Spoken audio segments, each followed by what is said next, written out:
Hi everyone, Vikas here again, your wisdom coach, Mr. Wisdom, coming to you with another meal of wisdom to keep you stable and steady as you go through your life and come out strong. I was talking earlier about how this is a lesson for all of us that we must choose health over wealth. Both are good, but what comes first? Health over wealth. I was also saying that we must choose and prioritize happiness over success.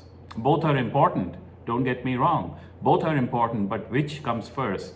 Happiness over success. In fact, a life of success without happiness is a life of failure.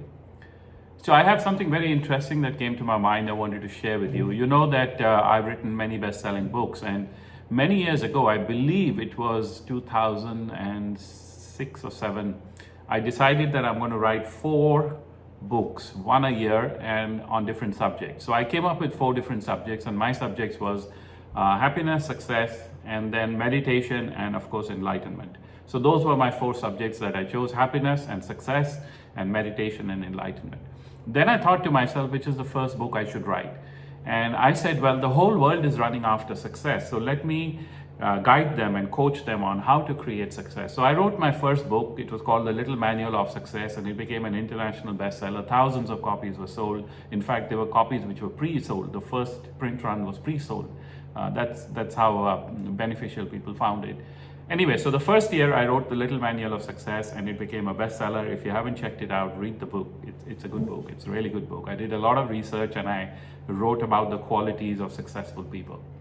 The next year, I said I'm going to write about happiness, because now people have success based on the book, what they have followed. Whoever's followed it will benefit. Now let me give them the happiness, because after we have a certain amount of wealth, then we want to create that happiness in our life. We really want to enjoy life, experiences, relationships. So in the second year, I wrote The Little Manual of Happiness. And lo and behold, here's an amazing thing that happened. In the 1 year after I wrote that book, the happiness manual outsold the success manual in 1 year.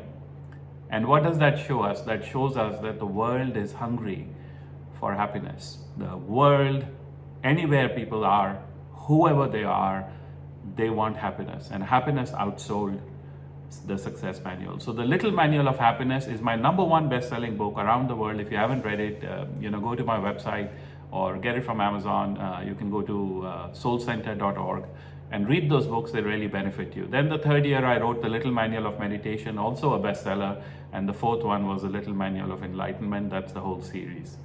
So wealth must come after health. In fact, never sacrifice your health to just gain your wealth. Never sacrifice your happiness to gain your success. Health over wealth. Get that right. Tattoo it in your mind. Health over wealth.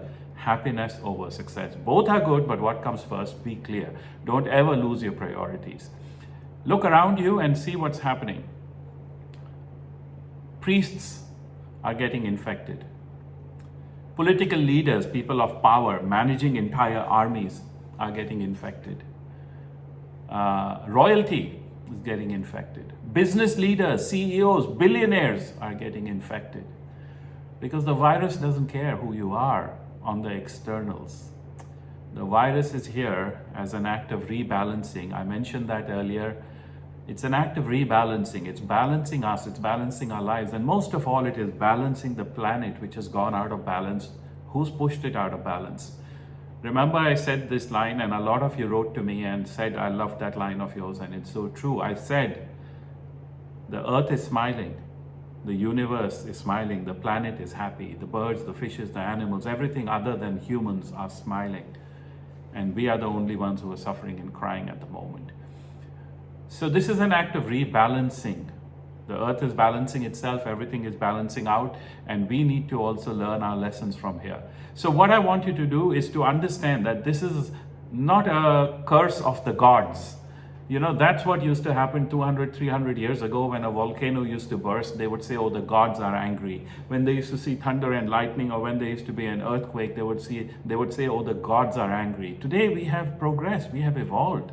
We have grown in our understanding and our science, and we know why an earthquake happens. It's an act of rebalancing. So whatever we are going through, including all the deaths and the destruction, I'm speaking from a space of wisdom now. This is not an act of the gods. This is simply a natural phenomena of rebalancing the Earth's ecosystem. And the only people who push it out of balance is, hey, mankind, humans, supposedly the wisest species on Earth. I don't really buy into that one. So this is an act of rebalancing. So how do we rebalance? Well, the first thing we have to change, if we want a better future for ourselves, we must do our bit.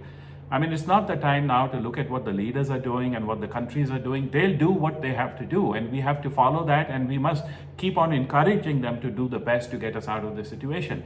But don't take the focus away from yourself, because what happens is when we look outwards too much, you forget to look at what you're doing. The easiest thing to do is to tell other people what they're doing wrong, or what they did not do, or what they did which they shouldn't have done. The easiest thing to do is to focus on what other people have done wrong. So I don't want us to shift our focus from what we need to do, what we could have done better, what we want to do better in the future.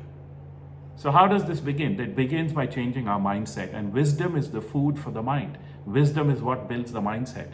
So while you go and wash your hands every day, many times a day they say wash the hands for 20 seconds at least with soap and water. While you go to wash your hands, I also want you to wash out your mind. I want you to wash out the negative ideas in your mind. I want you to wash out the negative intentions in your mind. I want you to think balance. I want you to think compassion. I want you to think gratitude. I want you to think love and care. I want you to think, how can I be a more caring, compassionate person for others, including the animals, including the birds, including the fishes, including all of life outside me, because all life is sacred. Just like you love your life, so does every other living being. So start washing your mind and getting rid of all the negativities and the impurities and the infections of your mind, even as you wash your hands. So let that be my last line to you today.